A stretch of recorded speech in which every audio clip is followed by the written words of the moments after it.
morning. We have visitors. Glad to see you here. Welcome you to our class.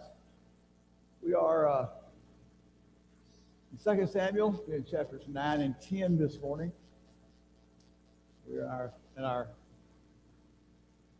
this is the fourth quarter of our 3-year cycle. Going through the narrative of the Bible. And we started back in 1 Kings when the Israelites said, give us a king. 1 Samuel chapter 8, and we have moved forward through Samuel and David up until now. So let's look at chapters 9 and 10 this morning, and David's going to show some kindness to Mephibosheth, Jonathan's son, and then we got 3 battles with the Ammonites and the Syrians we talked about this morning. A couple lessons that might spring forth from this. We'll talk about those as we go through there. First, we got this slide. I put it in here. I got stumbled across a couple of these points Wednesday night, and I should have done that. But it also fits in with our class this morning. Looking at Saul's sons, Saul's children, his son. Jonathan, of course, we know about, probably the more famous of his sons. Best friends with David. And then Jonathan has a son, Mephibosheth. That's who we'll get into this morning. Ishbosheth is also his son. Abinadab, Michal was his daughter that married to David. So think about the children of Saul and come down then to Mephibosheth, which is Jonathan's son. And we'll be talking about him this morning. Getting out of class. A couple of cities and things, areas that we're looking at on the map this morning. The first one is, you already see it on there, it's Lobardiber. It's a little town that is just below the Sea of Galilee and just to the east of the Jordan River. Right in there. That's the hometown of Mephibosheth. That's when David sends for him, that's where he is. So we'll see that city comes in.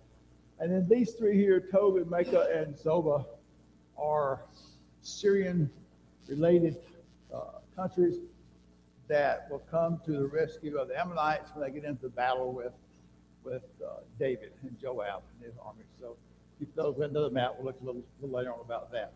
So keep those spots in mind as we start with the classes. Oh, I had one more up there. I did that. Down in there is Ammon. That's the capital, Reba Ammon. And that's where David and these battles are going to take place there.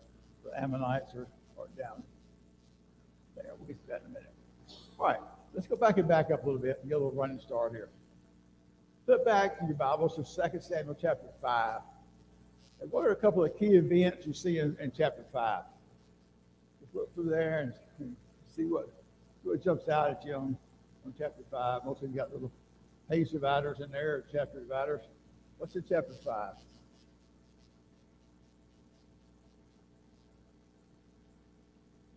Conflict with Philistines, start with. What else? Conquest of Jerusalem, okay. So David's that. So before he captured Jerusalem, remember David's been king of just the Judah part for 7.5 years. Ishbosheth's been reigning up in the northern part, Saul's son. And Ishbosheth made Abner mad because he accused him of going into his concubines. And so Abner delivers all the nation to David. So David then now king over all that. And then he captures Jerusalem. And then David's king, what you got to have, needs a palace. So his friend Hiram from Tyre brings the cedars and the laborers down and builds David a palace. And all that's in chapter 5. What's in chapter 6?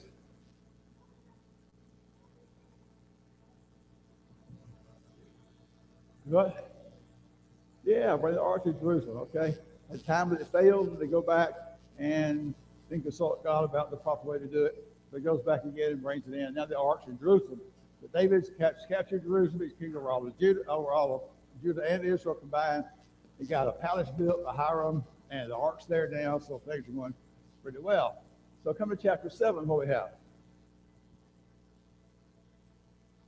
Yeah, this is the big chapter we spend a lot of time on with the prophecy about the kingdom lasting forever. So David's got a big palace, everything's set up for him. He wants to build God a house. And God said, no, I'm going to build you a house and judge it through Solomon and his descendants. So that's chapter 7. Spend a lot of time talking about the kingdom the different terms for the word forever, and things like that. Then what happened to chapter 8 then? Yeah, after all the wars, he goes out to war and he secures, expands his borders, captures the territory all around him. We said David's area went where Solomon's was like maybe 6,000 square miles. David's went to 60,000 square miles perhaps. So he really expands the borders of his kingdom. That kind of brings us up to where we are now. So how are things going overall for David now? Absolutely great. Okay. In chapters 9 and 10, David is at the height of his kingdom. Absolutely the top of his kingdom. It will never be better for him. In fact, we're going to see the downfall start here just very, very shortly. He has territory, he has wealth, he has favor with God, God's well blessing him. So think about David right now. He has come through and he is at the very top of his kingdom, top of his game, we might say. So at this point here in time. So, given all that, David's sitting here in high fashion, things are going well for him. What might be his tendency? As it's going good, it's going to sit back and relax and see how things go, right? David's got one little piece of unfinished business he wants to deal with. And that's talked about in chapter 9, verse 1. What's he going to do? What's he looking for? He's got a promise he's made back to Jonathan. Back to 1 Samuel chapter 20, when Saul was trying to kill David, and Jonathan's kind of doing the go-between between the two of them, and I'll warn you if my father's going to kill you. And so his father said, well, why are you trying to kill David? What's you done to him? We talked about all that. We went through there. And Jonathan said, make me a promise that you will show kindness to my house forever. Do not cut off that kindness. So David wants to do something about that. So we look at chapter 9, verse 1, we see David ready to try to take care of, fulfill that promise. Now, he's going to do it through Mephibosheth. We saw Mephibosheth back in 2 Samuel chapter 4 and verse 4. It's kind of a little inserted verse in there. It doesn't really seem like it falls exactly with the story there, because that's where Abner's been killed by Joab. But it talks about when the news came of Saul and his sons being killed on Gilboa, the battle there, and the news comes in, and the nurse picks up young Mephibosheth and is playing with him. He falls and becomes crippled in both his feet. That's the same one we're talking about now. So that's who they find that's available for David to show kindness to, which would be right in line with what David liked to do, because it's Jonathan's son. That was his best friend. Loved him like a brother. So he sends for Mephibosheth. He calls to Ziba, the servant of Saul. Tells Ziba, you and your family will till the land, and you'll make the goods to provide for Mephibosheth's family. But what's he going to do with Mephibosheth himself? What does he get? He sits at the king's table. Think back under Saul. Who had sat at Saul's table? David had. Okay, remember the times when his seat was absent? And the questions came up about where's David, because his seat was absent. But David then was a son-in-law to the king, which might account for that. But Mephibosheth gets this very, very high honor of being sitting at the king's table. Ziba, you go take care of all the territory. I'll restore the territory of Saul to Mephibosheth's family. You go take care of it. You and your 15 sons and 20 servants, I think it was. As for Mephibosheth, he'll live here in Jerusalem. He'll eat at my table forever.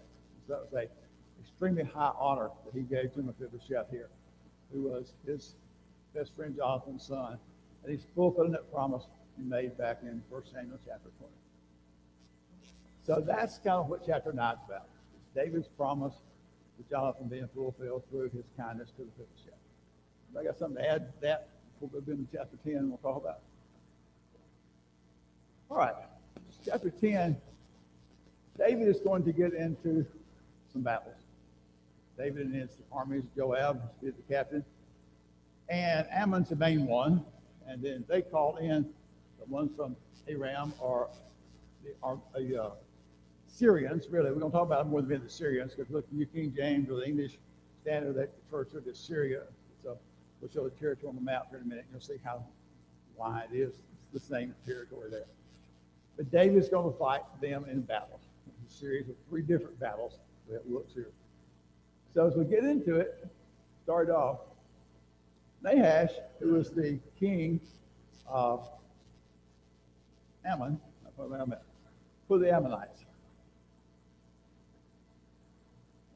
Descendants of what? So their brothers would be the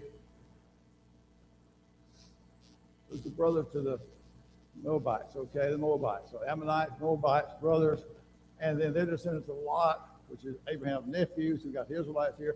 This whole area there, you know, is all everybody related to everybody. Somebody comes and visits east side and say, I never knew so many folks east side were related to everybody else. Well, this whole area over here is worse than that. I mean, everybody over here is kin to somebody else some way, seems like. So they're fighting here with Abraham's nephew Lot's descendants. So Nahash, king of the Ammonites, dies. And David sends an entourage, an envoy, a group of people over there to help console Nahash, or console his son, Haman, because of the death of Nahash. And we don't know why, except it says it was something that Nahash had done for David in the past. Some unreported event, apparently, that we don't know why it was, but he was moved to send his people over there to help console him after his death. Look at the history of the Israelites and the Ammonites. It's been a battle forever. And in Judges 3 goes back to Ehud. Ehud was a judge. Of course, God used the people around the Israelites during that time to come in and punish them when they would sin and forsake God. Remember all that cycle that goes within the Judges there, over and over and over. In Judges chapter 3 is Ehud's the judge. The Ammonites are the ones coming to fight against him. Judges chapter 11 is Jephthah's the judge. Same thing there. The Ammonites involved in battle there. And then 1 Samuel chapter 11 is where the men of Jabesh Gilead, the Ammonites come up against them, and they have a little time to see about getting some help. They're about to punch their right eyes out. This is Saul's first big battle. Remember what happened in 1 Samuel chapter 10? It's where Saul is publicly anointed as king. This is Saul's first big battle he goes to in 1 Samuel 11 here. And that was the Ammonites again. So the Ammonites and Israelites have battled back and forth all through this time. So it's not unknown. Here we go again with it. All right, territories. A little different map here picked up. Here's the Sea of Galilee up here, Jordan River, Dead Sea. Kind of puts in perspective, there's Jerusalem. Now, the one to look at here, this is the kingdom of Ammon. The capital city here is Ramoth, Ammon. And that's where this battle is going to take place. Keep in mind, Jericho is going to be mentioned, the proximity here of those two, why it comes into play here. And then they call for help from I refer to them as the Syrians up here. Damascus will be the capital up here eventually of the area of Syria up here. Those are two nations to be involved here in these battles with the Israelites. So David sends these people over there to console Haman about the death of his father. His advisors tell him what? They're spies. Okay? Now think about the whole layout here. You got a king's died, the son's taken over, time of mourning, perhaps a time of weakness in the kingdom, maybe. And so spies come in, check it out. It's a good time for a battle. So they convince him that that's what those Israelites have come for, is to spy for land. And so he buys into it. So what does he do to them? Two things. Cuts off half their beard. I've always envisioned it being like half their beard. I don't know if it was half this way, or what they did to it. And then what else they do? Put their skirts off at the top of their thigh areas up here. Now, that would come in nakedness, okay? They'd be exposed. We can see why that'd be a problem. What's the deal with the beards? Why is that such an insult to them? Here's the verse it goes back to. Back in Leviticus 19, verse 27, they're laying out the laws. God, the covenant here, that you shall not shave around the sides of your beard of your head, nor shall you disfigure the edges of your beard. God's command to them. And so to come in and cut off half that beard would be a direct violation of this. It would be very embarrassing. Which I'm sure it would look strange too if they really did chop off one right side or left side type thing. But that was the problem. It's the two things they did to them. Shame, embarrassment, totally. So David says to them to go back to Jericho. Now, why would he pick Jericho instead of coming back to Jerusalem? Think about the map we just looked at. You come back from Ramoth, since you cross into Israelite territory, what's the first city you're going to come to? Jericho, all right? You got that long climb to go up to Jerusalem up there. So he says, stay in Jericho until your beards grow back out. You're going to be shamed here in the capital city. So they do that. This sets up wartime. It's an insulting action that he did here to his peaceful envoy that was sent over. Now, if we take the text and look at it, it appears to be three different battles. So we'll go through those this morning. There's three separate battles that we get involved with the Israelites and either the Ammonites or the Syrians or some combination of both of them there. The first one here is the very next thing here in this chapter. Right after the piece here we just talked about with the beard incident. The next verse is 6 to 14 is a battle. And then if you look right after that, it seems to be a separate battle. This is more with the Syrians than it is with the Ammonites being involved. And then we're going to jump over and get into chapters 11 and 12 a little bit for a third battle. I'm going to touch the story in between there. We'll talk about it right at the end a little bit. That's next time for class tonight. But these three different battles here involving the Israelites and these people. So here's what goes on. Campaign 1, the very next verse is after the beard incident here. In 2 Samuel 10, 6 through 14. It's also paralleled over in 1 Chronicles 19. Ammon gathers up at their capital city there, Rabbah Ammon, and they hire these Syrians to come help them. They're the next kingdom right to the north, okay? They'll be handed there to get them to come down and help. So they kind of surround them and get them to use their vehicle on one end and the Syrians on the other end and get the Israelites caught between. That's kind of the idea behind it.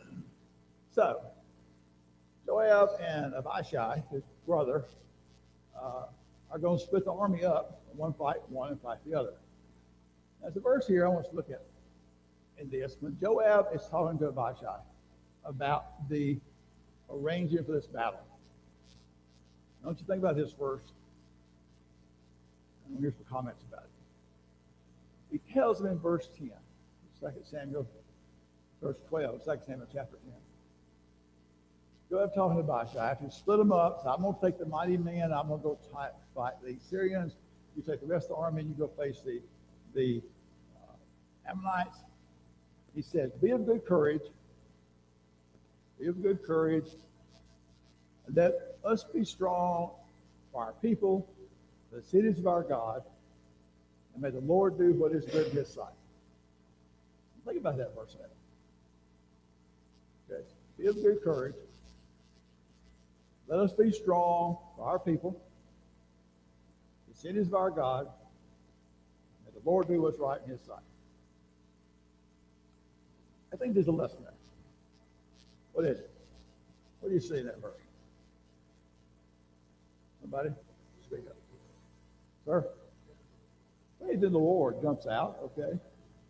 What could you do to that verse and make it kind of put it right down to us? Change just one or two words. What are we going to say? Be of good courage.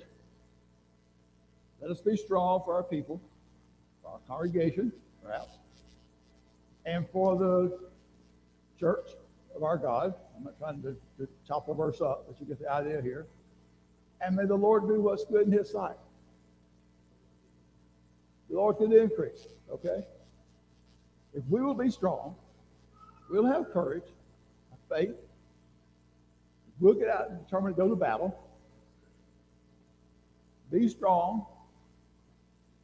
This means studying and knowing and preparing and teaching and doing. will be strong for one another, for the church, for our God, and we'll depend on the Lord then to do what's good in his sight. What's going to happen? I'll say I've got a problem. I got a comment. Talks about this verse.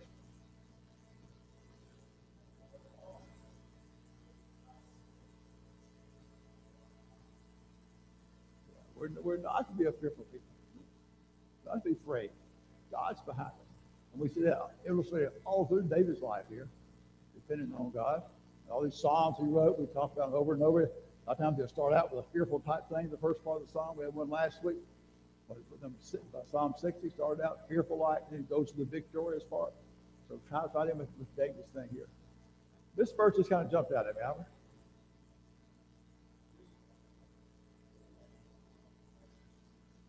Oh, yeah.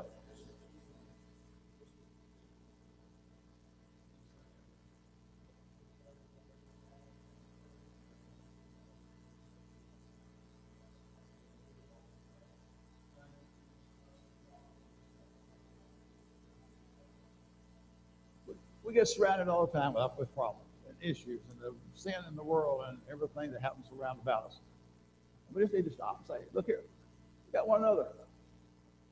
We need to depend on one another and all be strong together. And God's going to take care of it. Put our faith in him. They were totally surrounded. Abishai took part of the army and went against the Ammonites. Joab the other part, and went against the Syrians up here. And what happened in this battle? What was the result? Look forward there. What they see in both cases, the Syrians saw Joab, his mighty men coming. What did they do? They turned and ran. When the Ammonites saw them run, what did they do? They ran, okay? Now, what's the rest of the lesson? Maybe we'll be strong and show some courage and depend on the Lord. What might happen to some of our problems? They might run too, reckon? That'll take care of it.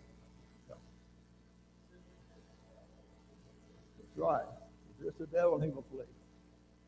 Sometimes we don't resist him enough, right? Submit to God, yes. Okay, so that's kind of the end of this first campaign here. Everybody fleeing and running. Joab takes army and he goes back to Jerusalem. End of that one.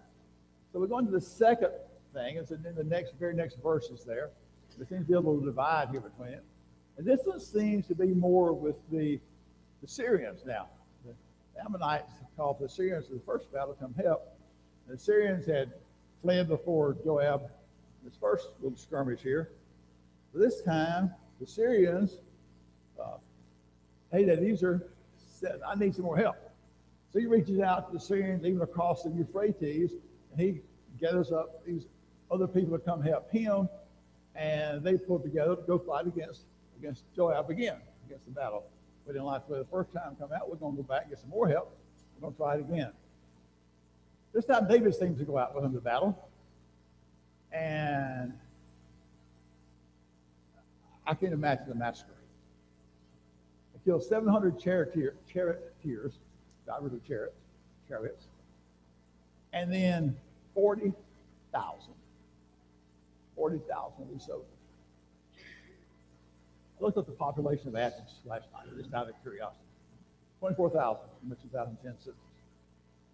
24,000 people in this whole town, man, woman, and child, 2010 census. I think 40,000 bodies lay on the battlefield. I mean, that's just beyond my imagination. The kind of massacre you see in something like this.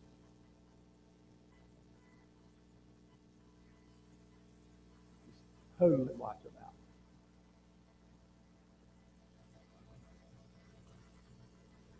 If that happens to the Syrians that came up against David, what do you think they're going to do now? About waving the white flag?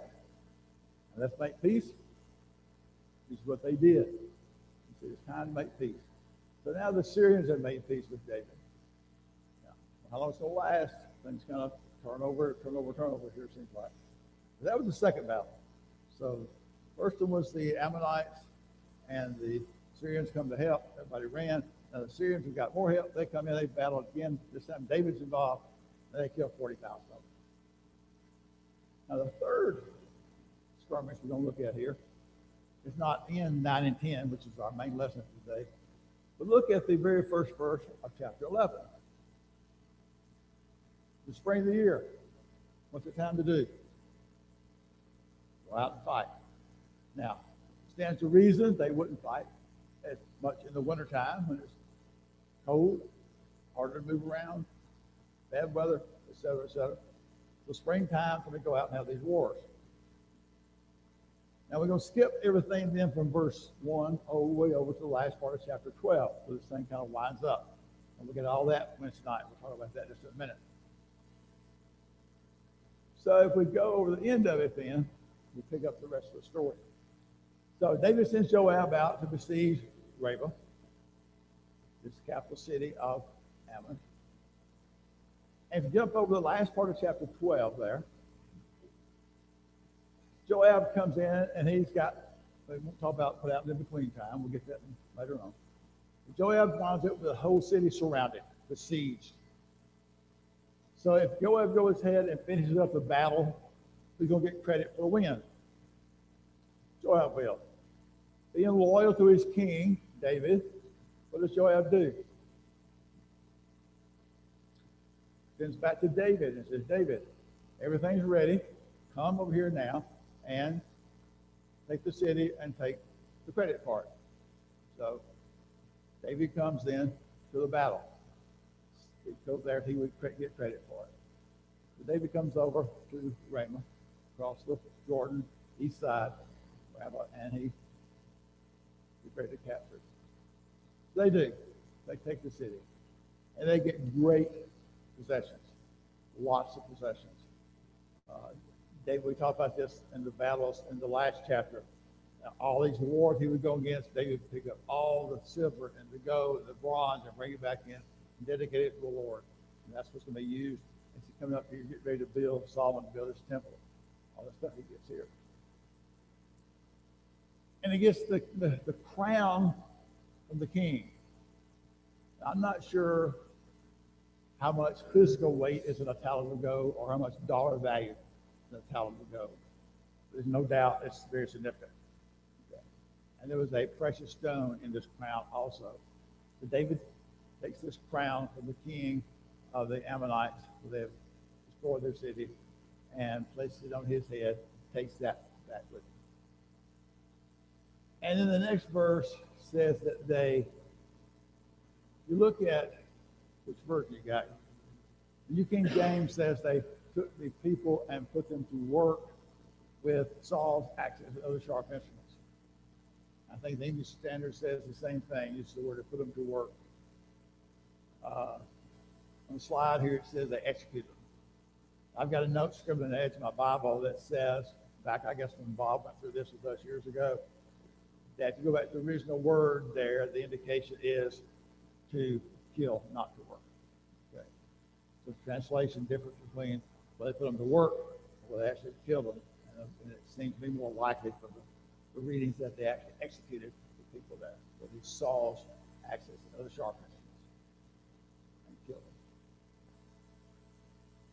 So that's the three battles that occurred with the Ammonites and the Syrians and related wars between them there. Not much to say about that except, it happened. Now, a little spare time this morning. The last slide. Look at 2 Samuel chapter 11, verse 1. And 2 Samuel 12, starting at verse 26. There's a gap between the two there. We just talked about going to war. We jumped over to the end of chapter 12 and looked at the results of that battle. Joab had them captured and had David come out to get the victory. But right between there is another battle going on. This is the most important battle in David's life. And David won all these battles with the Ammonites and the Syrians. But He's going to lose this battle. It's the battle of temptation. This is what we get Wednesday night in our class. We'll talk about that. The battle that David has with Bathsheba is obviously the most disappointing point in his life. And even worse than that, all the comments you made earlier about in chapters 5, 6, 7, 8, 9, 10, we're building up to the ultimate top of David's kingdom. He had a very high point in his kingdom when things are going so well for him. His wealth, his territory expanded, his riches he's got, God blessing him. He's in favor with God. All's going so well for him. And at this point here, chapter 11, is where it all starts going down. So we hit the high point. Now the kingdom from here on out is going to go down. And it all comes about because David yielded to this temptation. Without getting into Wednesday night's lesson, we'll stop there. If you know the story of David and Bathsheba, you'll get that Wednesday night. We'll get to chapter 11, chapter 12, sin. And of course, it ties into the battle with Uriah being sent to the front and back and forth. We'll get that Wednesday night. And then the Nathan's confronting David, David's reaction to it. That was there. So this is the shortest lesson we've had all quarter, I think. I've never liked me to get through 7 minutes early, 8 minutes early. Somebody didn't talk enough this morning. That was me. So that is the last slide I've got this morning. Okay, somebody got some thoughts about this morning? I hate to wind up this early. I don't want to do this. Randall, go ahead, sir.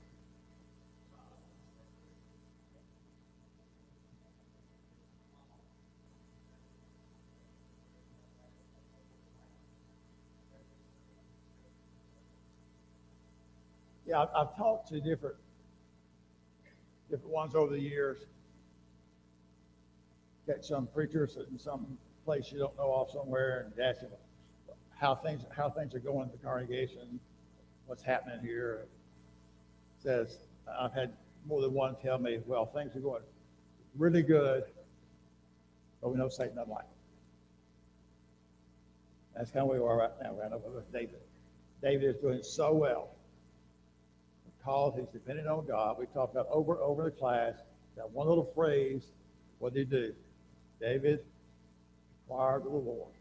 And over he would ask God about what to do and how to handle things. And this time, David yields to this major temptation. And just goes downhill from there. All the consequences that come from it just take David's kingdom out to the worst. Anything else?